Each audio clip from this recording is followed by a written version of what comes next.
So similar to the previous video, whenever you get given two vectors, you now have, using this formula, you can work out the angle that exists between the two vectors. Suppose you have two vectors looking like this, the angle is getting smaller and smaller. So here, using this formula, you can work out the angle.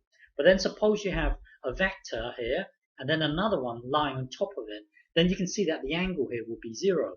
So whenever this angle here is 0, then you know that you've got two vectors that are parallel with each other.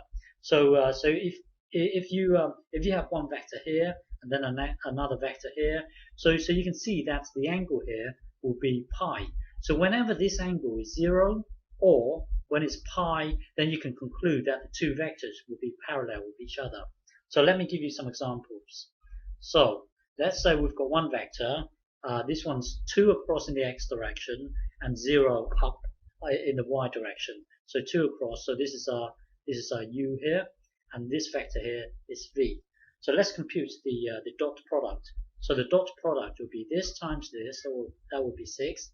This times this will be 0. So we can put 6 into the dot product, and then the magnitude here is 3. So you can put 3 into here. The magnitude here is 2. So you can put into here. So here you've got 6 divided by 2 times 3. So that would be 6. So that would be 1. Inverse cos of 1. That would then give you 0. So because the angle is 0, you can conclude that this vector here and this vector here are parallel with each other. Okay. So here's another example. Let's say you've got one vector going up by 3 and then another vector going down by 4. So let's compute the dot product. So that would be this times this, that would be 0. This times this, that would be negative 12. The magnitude of v would be 4. So the magnitude of this will be 3 here. So you've got minus 12. You've got minus 12 divided by 4 times 3, which will be 12. So that would be minus 1. And then inverse cos. So minus 1 is, so this is 2 pi.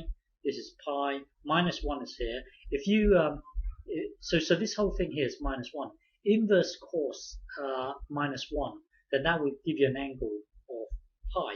That will give you an angle of pi. So whenever this angle here is 0 or pi, then you can conclude that this vector is parallel to this vector, which you can see here. They're both parallel with each other. Okay. So now another example. So here you've got 3 to the right and then negative 2 to the left. So compute the dot product. So this times this will be 6. This times this, that will be this. So you can put negative 6 into the dot product. The magnitude here is 2. So that's this one here. And then the magnitude of this is 3. So you can put it into here.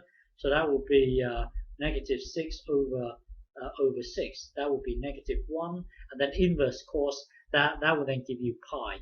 So there, whenever this angle is 0 or pi, then you can conclude that this vector is parallel to this vector. So now let's extend it to 3D. So in 3D, let's just look at this vector here. 2 across, 3 in the y direction, and then 0 up. So this would be your vector here. This would be your vector here. You could argue that let's create one where we can go straight up by 3 in the z direction, and then let's just create one where it's like this. This vector. Let's say let's create one like this. 5 across. Let's just say it's 5. 5 across. 0 in the y direction. 0 in the y direction. And here you can see that it's not going up or down. So this will be 0. You see, you could argue this, but the thing is, the vector doesn't specify where you start. Here you're starting 3 up. So really, for this, when you look at this vector, it really means this: 5 across. 5 across. 1, 2, 3, 4, 5. You see, even though we wanted a vector starting from this point here, but the vector doesn't really specify where you start. It just tells you the direction and the magnitude in which you're going. So whenever you get given this, in your mind, you would have to do this. You would have to do this. So if you compute this, then it's going to work out this angle here. So a better example would be to look at this vector, which would be like this. So for me to illustrate that two lines are parallel, I'm going to use this one here. I'm going to use negative 2 in the x direction, so it's 1, 2, and then negative 3 in the y direction, 1, 2, 3, and then 0 in the z direction. So it's just going to be this. So hopefully you can see that that this vector is parallel to this one here. So so let's just compute this. So to check it, compute the dot product. So this times this will be negative 4. This times this will be negative 9. So so the dot product will be negative 13.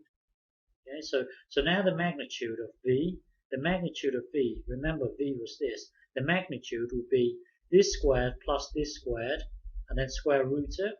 So that would be 4 plus 9. And then the magnitude of u, would be this squared, which would be 4. This squared, which would be 9.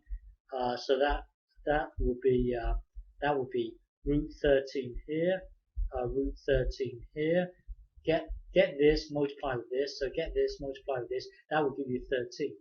That will give you 13. So that will then be minus 1, and then inverse cos. So the angle here will be pi.